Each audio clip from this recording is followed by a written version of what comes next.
Hi everybody, welcome to Boxing Time. On this channel you will learn a lot of news from the world of boxing. So here we go. Light welterweight champions Teofimo Lopez Subriel Matias are reportedly in advanced talks for a unification fight on June 7th or 8th in New York City during the Puerto Rican Day Parade weekend. Chris Mannix states that WBO 140 pounds champion Teofimo and IBF champ Matias have had substantive conversations for what would be a highly anticipated fight in June to unify the two belts. As long as Teofimo doesn't price himself out for this fight, we could see an excellent fight this summer. Matias has the pressure style of fighting that could give Teofimo problems, as he struggled in the second half of his fight with Vasily Lomachenko when the smaller, older fighter was walking him down. If this fight gets made, there will be a lot of interest from boxing fans and will put the winner in a position to face WBC light welterweight champion Devin Haney for a 3-belt unification if he doesn't vacate or get stripped of his belt before then.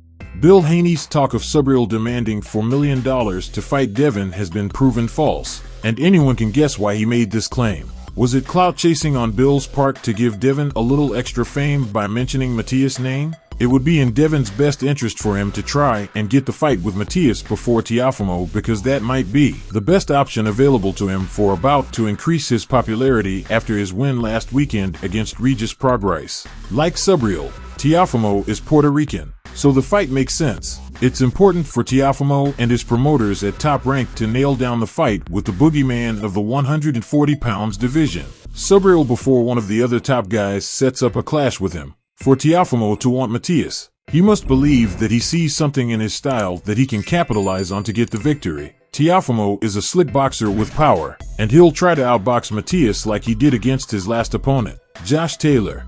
Matias' recent 5th-round stoppage victory over previously unbeaten Shojahan Ergashev on the David Benavidez vs. Demetrius Andrade card on November 25th has increased his popularity, making him in demand. The powerful IBF champion Subriel stole the show from the main event fight between Benavidez Andrade by bludgeoning Ergashev for 5 rounds to score a stoppage.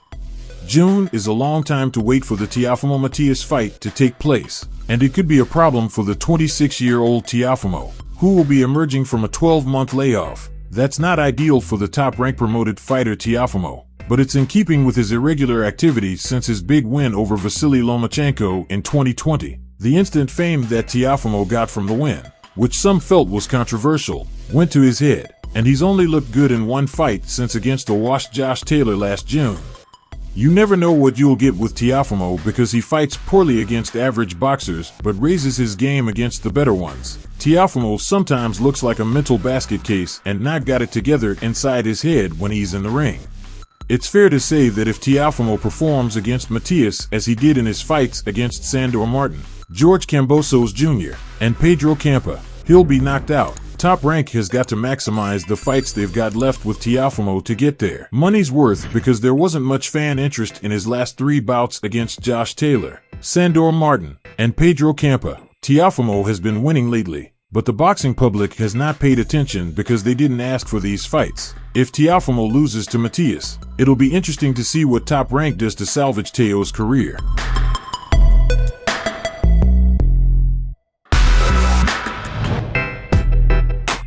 Deontay Wilder is seemingly in denial about his inactivity over the last 2 years being a factor in his fight against former WBO heavyweight champion Joseph Parker on December 23rd at the Kingdom Arena in Riyadh.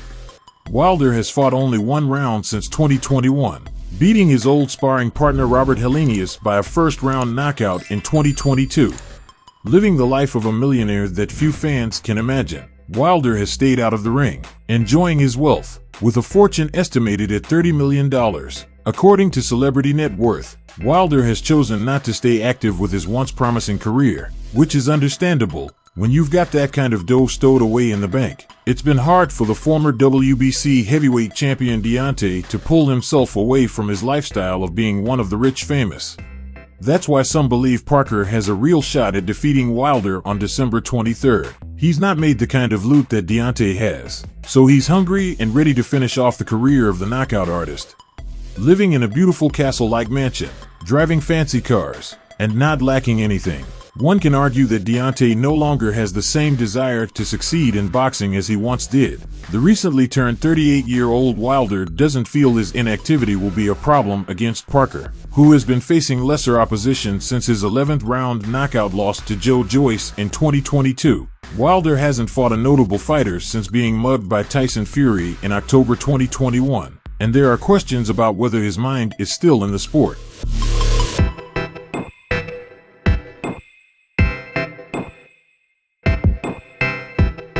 We've been putting in the work, overtime, because this has been a short camp, and we knew this was going to be a short camp. And with being a short camp, you got to stack it in as if it was a full camp. Will the ring rust play a factor for Deontay? When you've only fought one round in 2 years, Wilder has been a semi-retired fighter, and he's not going to be able to shake off that kind of rust in a short cram session of a training camp. Few fighters can stay on top when they begin training boxing as a part-time job, as Wilder has. It don't play a factor into it. You have to look. It can play a factor. Then it can. It all depends on how you look at it. Although he's had 3 fights, who was those fighters, and what kind of talents did they bring to him? You know what I mean? Because you can have 3 easy fights that don't bring nothing to you. You can, that didn't mean nothing. He can have 3 fights that didn't elevate him to no level. Did those 3 fights make him better than what he was before? And that is the question. Wilder's questioning of the level of Parker's opposition suggests that he's trying to cover up the fact that he's lost the desire to keep his own career on track. As Hearn has pointed out, Deontay would have fought 3 times in the last 2 years and made a mountain of money. He sat and waited for a big payday, which he's getting, thanks to the Saudis, who set it up for him to face Parker and then Anthony Joshua.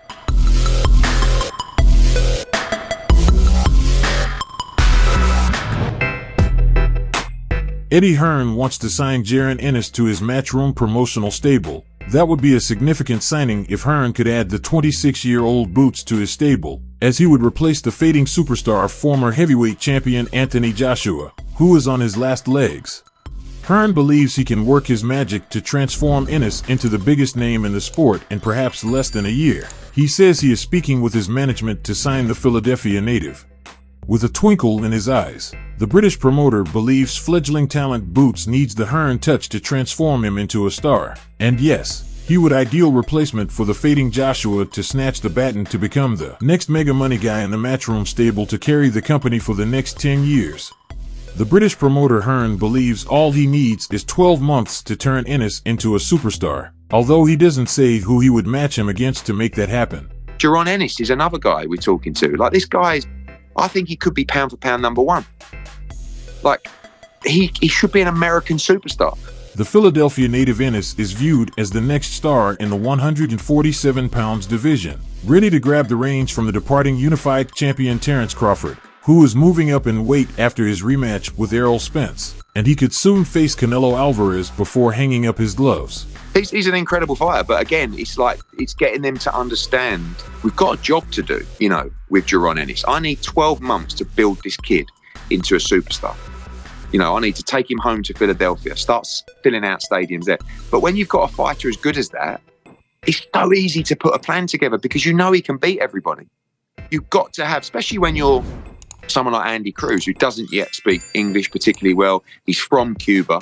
You need that megaphone. You need someone telling the world this kid is special. And that's so easy to do with people like Boots Ennis because he's American. He looked great. He's got style. He's got power. He's got speed. And I know that you can put him in fights at 147 where you just go in and say, do your thing. So, yeah. I don't know. Nothing's ever perfect, but that's my thoughts. Eddie struck out in the past when he attempted to turn Demetrius Andrade into a superstar, and he would have to do a better job with Boots. Will Hearn underdeliver again? If Hearn is planning on signing Boots Ennis to pit him exclusively against British fighters, as he did with Andrade, he will fail him. You can't turn an American talent like Boots into a superstar by matching him against domestic-level opposition like Conor Benn, who Hearn likely pit him against. So many great fighters in America. They could walk down their own street and people wouldn't know who they are. They should be superstars. Look at the job they did on Bud Crawford. Oh, what is he now? 35, 36. He's only actually starting building his profile in the Spence fight. Crawford is a special case. Top Rank couldn't get the fights they wanted for him because he had too many things working against him. He was a counterpuncher, switch hitter, mover, and defensive guy with a low social media presence. With all the best welterweights being signed with PBC during the last decade, Crawford was locked out. Even if Crawford had been signed with Hearn, he'd have been avoided in the same way by the PBC-signed fighters. This is a pound-for-pound number one of our sport. A guy with personality, a guy with charisma, a guy with an incredible backstory from Omaha, and a guy that's been undisputed at 140 and 147. Walk him up and down the streets in the major cities, they won't know who he is. And, you know, you've got to stay active. You've got to.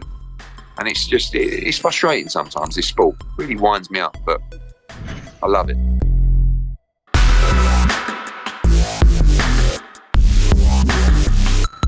Subscribe. Please like and comment. This is very important for the development of the channel. See you later.